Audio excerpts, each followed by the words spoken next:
All right, today we're going to do something a little different. We're not just talking about a public health crisis.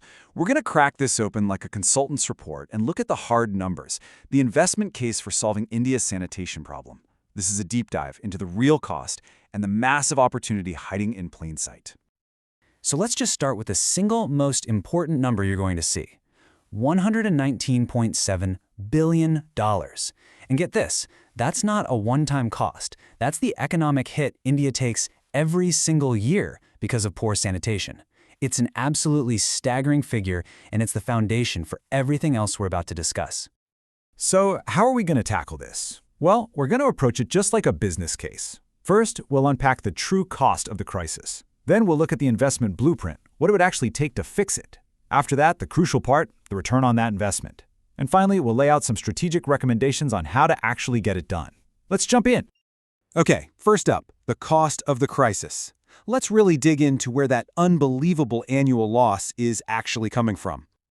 When you break it down, it's pretty eye-opening. The lion's share, a massive $38.5 billion, comes from health-related costs alone. I mean, that makes sense. But then you've got another $10.7 billion just from lost productivity, people too sick to work. Another $4.2 billion from things like contaminated water. It just goes to show how this problem bleeds into every corner of the economy. And you know, behind these billions of dollars, there's a devastating human story. This is the part that's truly heartbreaking. Over 3/4 of the economic damage tied to people dying prematurely, well, it impacts children under the age of 5.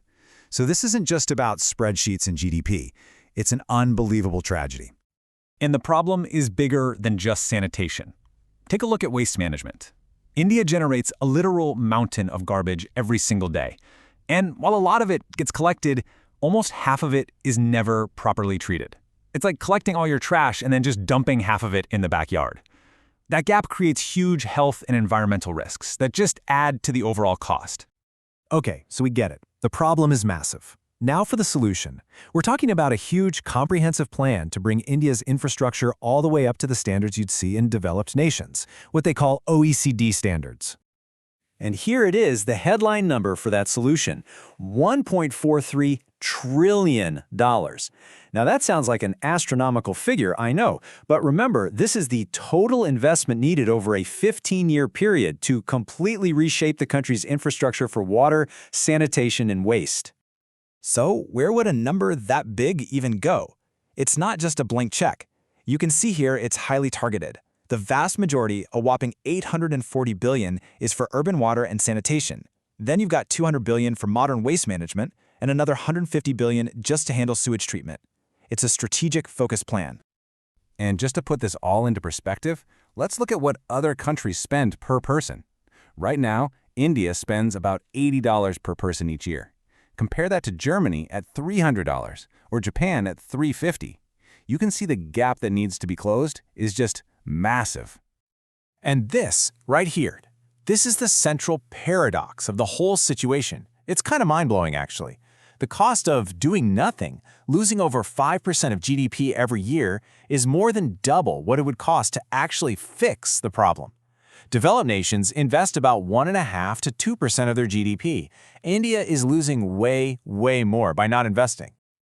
This brings us to the most important part of any business case, the ROI.